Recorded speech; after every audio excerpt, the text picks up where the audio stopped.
What's going on, guys? My name is Matt Omega and welcome back to the Pokédex Quest Gen 1 with Let's Play Pokemon Yellow. In the last episode, we made our way to the power plant near Rock Tunnel and found ourselves yet another legendary Pokemon, the electric flying type Zapdos.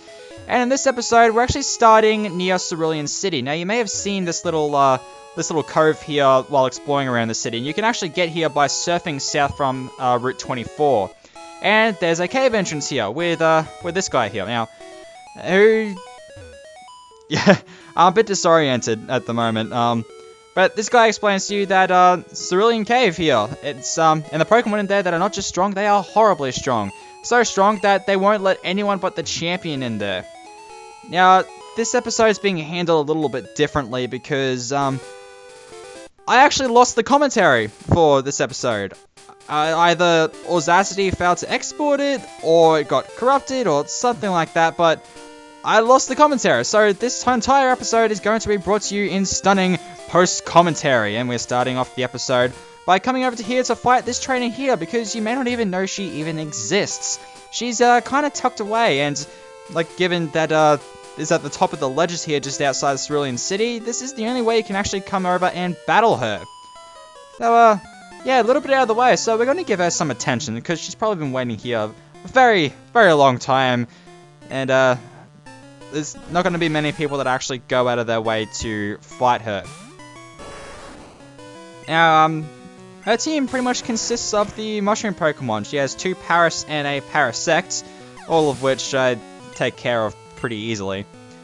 And yeah, I'm honestly not too sure of really what more I can say, because, well, doing post-com is actually kind of weird, because while I'm recording things live, like, even when I have nothing to say, things are still happening and I can react accordingly as things come. But post-com, I know everything that's going to happen, and my initial reactions are gone, even as lackluster as they may be sometimes.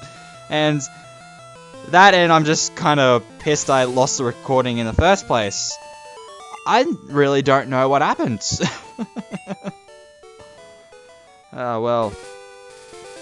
But, in any case, we've fought this trainer, and that's one of the last trainers in the entire Kanto region that we'll actually have to face outside of the final dungeon, which we'll be getting to next episode.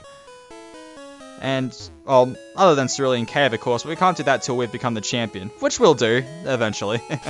I actually haven't fought the Elite Four at the time of doing this post-commentary, so it'll come eventually. But now we're going to fly to Viridian City, because there's one more gym for us to face, and we still need to see if this place is opened up, because if you'll recall earlier on in the Let's Play, the Viridian City gym was actually the first one we found, and clearly enough, because Viridian's the next town over from Pallet. But it's been closed this entire time. But now that we've come back here after getting the other 7 badges, we find that the gym leader has actually returned. And so the gym's finally open, we can finally go for that glorious 8th badge. Yeah, I kind of screwed up there. Yeah, I don't know if I ever really explained it very well, but if you just tap a direction, like really lightly tap it, you'll actually turn and face that direction instead of actually walking. But there's, as we've seen throughout the Let's Play, there have been so few occasions I've actually been able to get that to work the way I wanted to. But we talked to our favourite guy in the world here, who still has all the faith in us that he can muster. And explains to us that this gym is full of ground types. I beg to differ, but apparently the gym is full of ground types. And not even he knows who the gym leader for this place is, so leave that a bit of a surprise. I was considering switching out my Pokemon there, but I just leave Goats in front there. Now, unlike every other gym, there's actually an item for us to get, which I immediately go for. I believe this item is a Revive? Yep, Revive.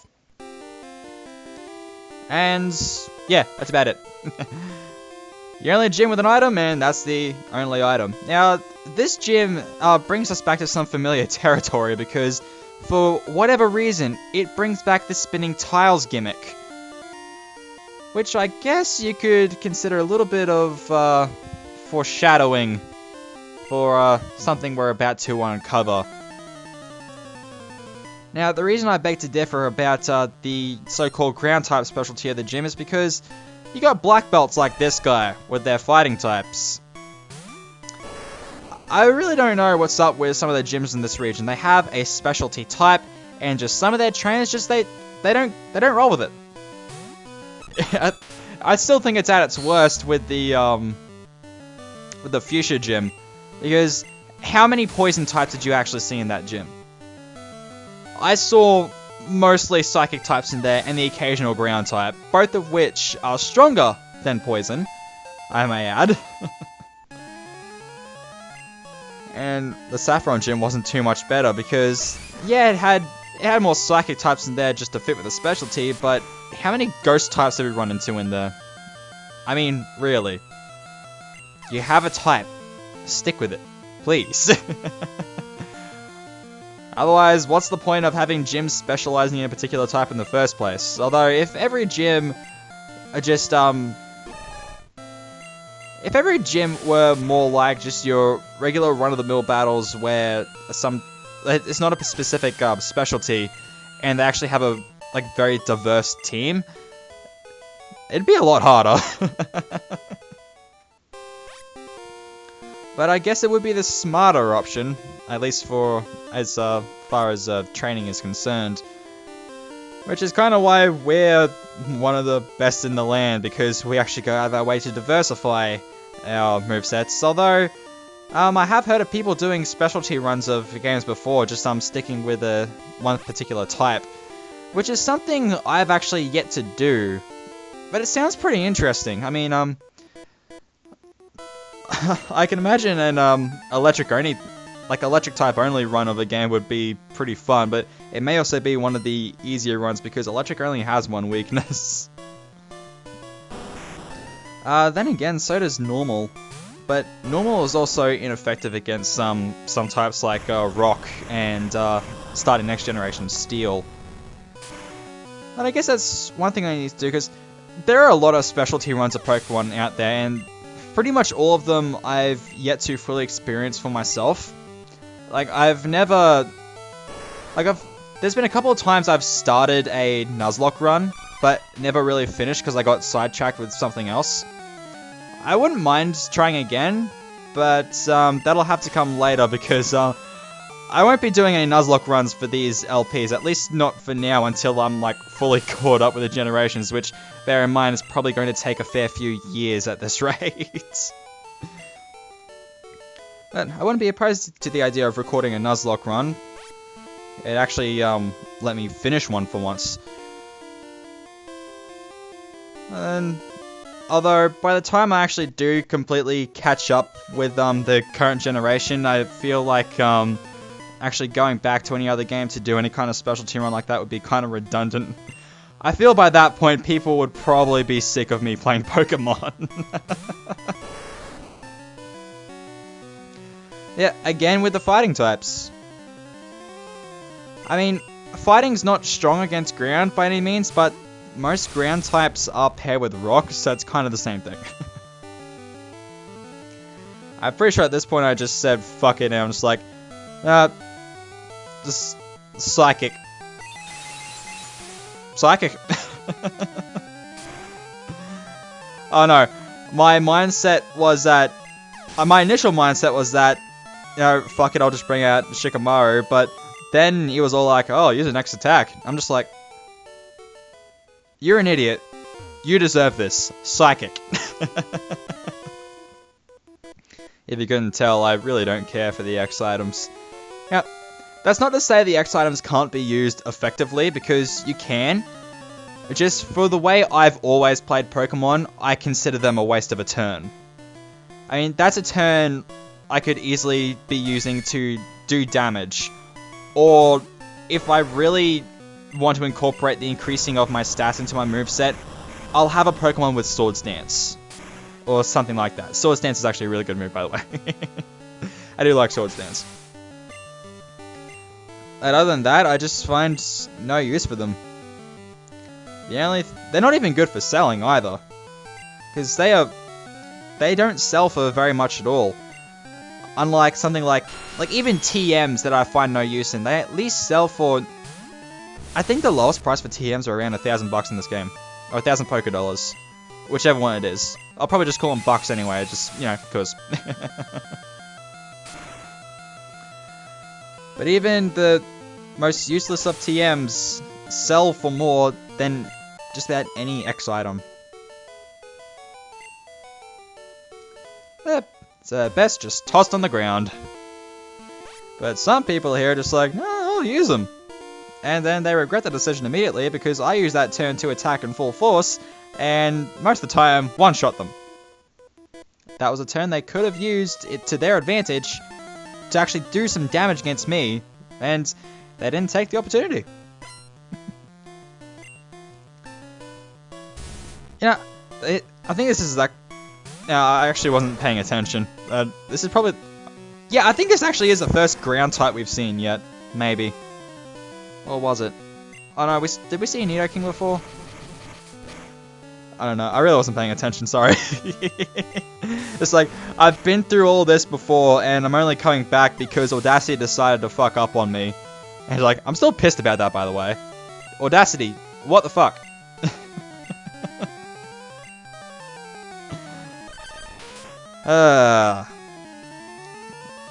But we're finally starting to see some ground types here. We got Sandslash and Dugtrio. And Dugtrio was one I was definitely considering for the party as well because it really lacks in defense, but it more than makes up for it in its attack and its speed. Like, Dugtrio has been well known throughout the years as a really good revenge killer. I think I just took this moment to just admire Goat's stats because look at them, they're beautiful. Goat is probably my most powerful Pokemon right now. Yeah, I actually took this time to check out some stats. I think I wanted to see who was the fastest. Which turned out to be Shikamaru because that 120 speed is the highest speed stat I have in my entire party at the moment. Well, not at the moment. I've actually recorded a little more since then. I just haven't done the Elite Four yet. But at that point in time, 120 was the highest speed stat in the party. And Goat isn't faster, not even DKO 221's faster. And at that point, after looking at 221 stats, I was seriously wishing that I had a Raichu. Now, I know I joked about it before, but I'm not actually going to trade in a Raichu and replace my Pikachu with it, because like, I'm not going to do that. Pikachu is my starter. As much as I wish it could evolve, it's still my starter, and I'm going to stick with it. It is the partner that... Well, I didn't actually get to choose it, I was kind of given it. But it's the partner I started this adventure with, and that's the way it's going to stay. Started with Pikachu, I'll end with Pikachu. Although, really the only reason for that is because it won't freaking evolve. Just... picky... Either way, I still will need to trade a Raichu in just to get its Pokédex entry, but there's no fear of me actually replacing my Pikachu with a Raichu. Just, I'm not doing it. I'm not doing it. There's a sentimentality here that most people won't actually have in video games, but I don't really have much else of a life anyway, so it doesn't matter. Yeah, we start seeing Rhyhorns as well. Unfortunately for them, they're part Rock type, and Goat has Earthquake. I can't tell you how much I love Earthquake. You know, at this point I've actually forgotten whose attack stat is better out of Goat and Shenron, because it's pretty close if I remember things right. Like, really close. In fact, there's still the chance that Goat's attack may be higher than Shenron's. I mean, that's only a possibility at this point. I don't know if that's actually the case. I mean, I'll check it later.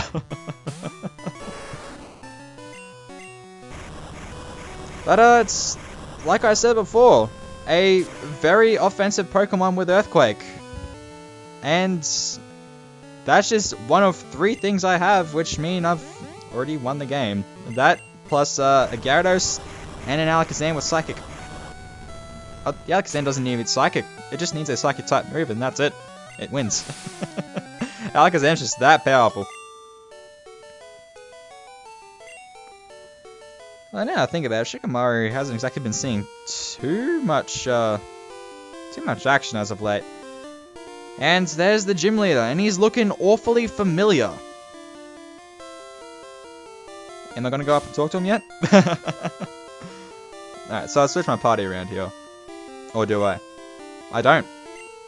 I do save for some reason. I think it was at that point I decided that it wasn't worth going to heal because I hadn't taken too many hits anyway. But yeah, it's time to start this gym battle. Thank you for walking up past me. But this is actually the hideout of Boss Rocket himself. Yes, the 8th gym leader is in fact Giovanni, who we've already beaten twice now. So, I don't know why it... Well, it matters more now because he actually has a badge. But, yeah. It's time for round 3 with Giovanni, and we're gonna win this one too. That's not even a spoiler. We'll just win because it's us against Giovanni. Now, here is something absolutely hilarious about Giovanni's team in yellow version.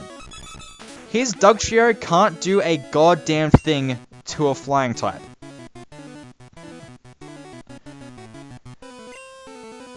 Its only attacking moves are ground type. Like, it doesn't even have like Slash or anything like that, because it has Slash in red and blue, but not here. Its only attacking moves are ground type, which don't affect flying types. Which mean that you can essentially just go to Route 2, or Route 1, or one of the early routes, catch a level 5 Pidgey, and bring it here, and you could win. And it's actually a distinct possibility, because as I said before, Dugtrio's defense isn't actually all that good.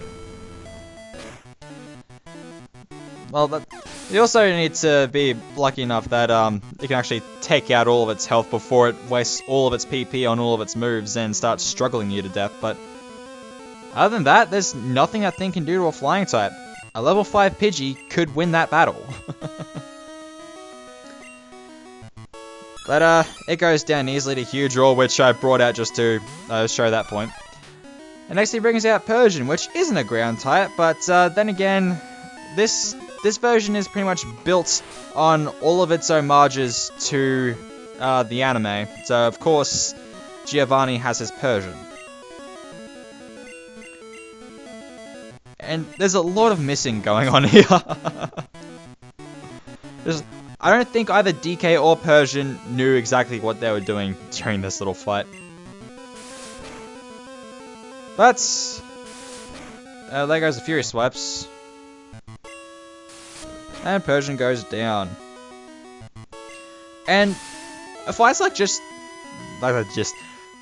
just go to show that even if the opposing Pokemon has like a 10 level gap, depending on how you've raised your Pokemon and of course type advantages, you can still very much have the battle still in your favor. It's something I did have in the back of my mind while facing leaders like Koga and Sabrina, but those levels are still pretty intimidating, especially when you consider how much their stats could have, how high their stats could be by that point.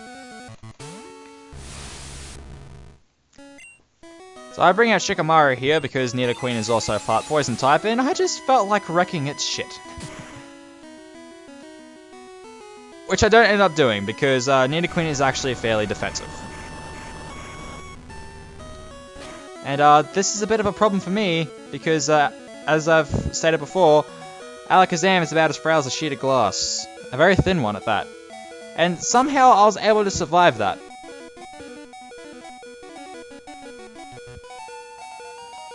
Very clutch. And Shikamaru decides to start learning Reflect here. Which Reflects I've already gone over, but it is a move that increases the physical defense of the entire party for a few turns. I decided to get rid of Recover for that because I've never used Recover. I don't think I'll end up ever using Reflect either, but hey, it's there. Next up is Nidoking, which will definitely go down to a Psychic because it's not as defensive as Nidoqueen is. Case in point. It didn't exactly help that it was a critical, but actually it did help. Oh, this beeping. God damn. But last but most definitely least, depending on how you look at it, Rhydon, which I decided to take out in style. Shit special to stat, 4 times weak to water. Surf, bitch. Which I think is exactly what I said during the live recording. Which I still can't believe I lost it. And I'm still not even sure what happened. Like, Audacity fucked me over somehow, I'm not sure how. But, let's, on a more uplifting note, we beat Giovanni for the 3rd and final time, and he rewards us with the Earth Badge, as the final gym leader should. Which will make any leveled traded Pokemon obey us, and he gives us a very special TM. Any second now. There it is, TM27, which is Fissure, which is a one-hit knockout move. Its accuracy is absolute balls, but if it actually manages to hit despite the overwhelming odds, it is a one-hit kill. Fun fact, one-hit kill moves can be countered. You can actually use counter on a one-hit kill move, and counter attack for infinite damage. It's great. And having lost for the 3rd time, Giovanni decides that he can't face his underlings anymore, and he disbands Team Rocket right here and now, it's on the spot. It seems as if he's turned over a new leaf, and he disappears as Team Rocket slowly fades to black again.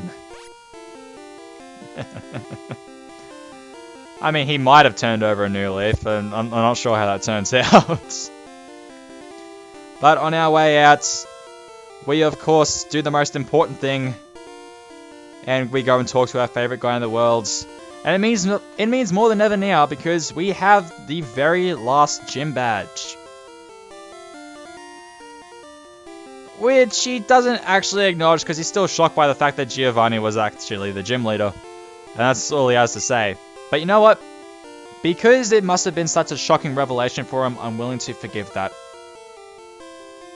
Because I know that deep down, he's incredibly proud of us.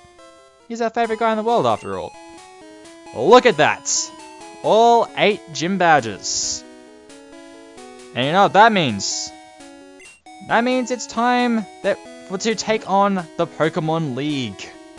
We can finally move on to the Indigo Plateau and take on the Elite Four and become the champion. But more importantly, become the very best, like no one ever was. That, and we still need to fill up like 40 pages of the Pokédex, but we'll get to that. And I think I screw around a little bit here because, let's be honest, I am terrible at outros. So, I think I'll just end things off here. I think I'm ending things off here now anyway. So, next time on Let's Play Pokemon Yellow, we're going to do everything I just said. So until next time, guys, my name is Matt Omega, and I'll see you guys later.